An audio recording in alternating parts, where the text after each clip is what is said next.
बिस्मिल्लाहिर्रहमानिर्रहीम। अस्सलाम वालेकुम। क्या हाल चाल है मेरे प्यारे बहन भाइयों, ठीक ठाक हो। आज मेरी रेसिपी है साग और पालक गोश्त। ये मैं लिया है साग 2.5 किलो मैं साग ले लिया सी, 2.5 किलो मैं पालक ले ली है। उन्हें मैं अच्छी तरह जरा ना साफ़ कर लिया है। हाले तो जरा है ना बहुत ज़्यादा महंगा है साग पालक, अच्छा भी नहीं आ रहा। अच्छा हूँ तो मैं दसन लगी हाँ कि मैं देखो किस तरीके नाल लगी कट्टन। अदे मैं बड़े बड़े पीस जड़े ना बड़े बड़े पीस वो मैं बनावांगी। तो मैं ग्रैंड करना है साग नूं ते मैनू बरीक कट्टन का फायदा ही कोई नहीं हैगा। इस तरीके नाल जड़ियां इहदियां डंडल ने मसलन अगलियां कंडियां डंडियां जड़ियां अगलियां वो मैं थोड़ियां जिहियां छोटियां कट्टांगी।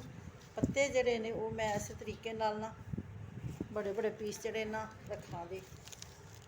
इस तरह मैं जिस तरीके मैं कट्टनी पई हाँ इस तरह धोना भी बिल्कुल आसानी है। बहुत जल्दी जल्दी जल्दी जरा है ना साग साफ हो जाएगा, टाइम भी कम लगेगा। कि इस तरह बड़े बड़े पीस जड़े ना वेखो इधर।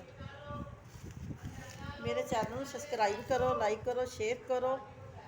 जोड़ा कोई नवा है वो भी सब्सक्राइब करे मेरे चैनल पर,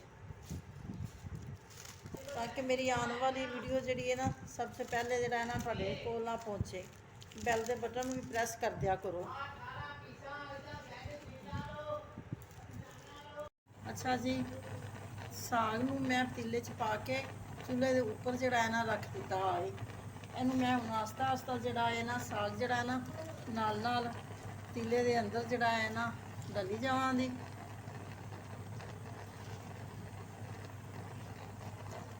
इस तरह जरा है। अच्छा ये साग मेरा उबल गया है। 1 घंटा मैं इनू ना पकाया है। अदर वेखो ना बिल्कुल सही हो गया साग। दोबारा इनू पकाने की ज़्यादा ना जरूरत नहीं पवेगी। उन्हें मैं थले ला लैनी हाँ, थले ला के मैं ठंडा कर लैनी हाँ। ठंडा करके तो इन मैं ना ग्रैंड कर लाँगी।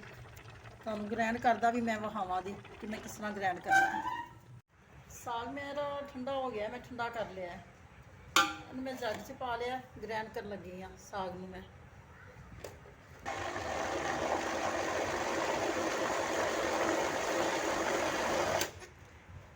बस इन्ना की ना ग्रैंड करना है, ज़्यादा बरीक नहीं करना। मैं पूरा 1 घंटा इनू साग नूं पकाया है। तो जे अगर मेरा मैं बड़े बड़े पीस करके इनू उबालिया है साग नूं पकाया है। तो जे अगर मेरे तो पीस मिक्स हो गया ने, जे अगर तुहाडे पीस रह भी जान परेशान ना होना। जो इनू ग्रैंड करोगे ना उदों खुद बे खुद ही जरा है ना पीस खत्म हो जाएंगे। अच्छा जी, साग मेरा ग्रैंड हो गया है। इधर वेखो माशाल्लाह कितना सोहना है, कितना प्यारा है, जिवें मेहंदी हुंदी है।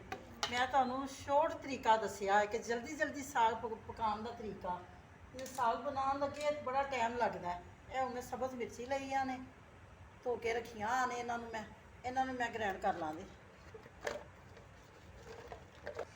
मिर्चा भी मैं जग च पा लिया ने, इन्हों भी मैं ग्रैंड कर लगी हाँ। यह मैं लसन लिया है, इनू भी मैं ग्रैंड कराँगी मिर्चा के नाल ही।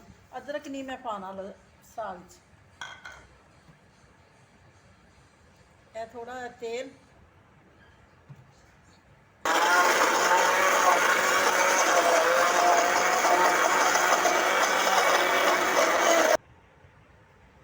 अच्छा जी, सब्ज़ मिर्च लसन का मैं पेस्ट बना लिया है। ऐसे पतीले के विच ही मैं ना इनू पा दिता दोबारा, फिर साफ नहीं किया, यानी कि धोता नहीं मैं इनू। ये इहदे अंदर ही मैं ना दोबारा साग जड़ा ना बनाना है। प्याज लिया मैं, इनू भी मैं ग्रैंड कर लाँगी, इनका भी पेस्ट बना लाँगी। तेल पा के इस तरह। अच्छा जी, सब्ज़ मिर्च का भी पेस्ट, लसन का सब्ज़ मिर्च का भी पेस्ट बना के मैं पतीले च पा लिया है।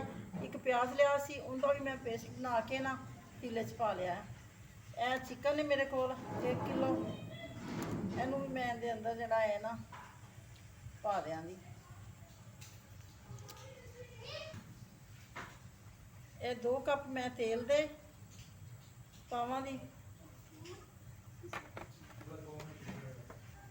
मैं चूल्हे के उत्ते चढ़ा दिता है। इहदे विच मैं टमाटर नहीं पाना, दही नहीं पानी, मैं अदरक नहीं पाना।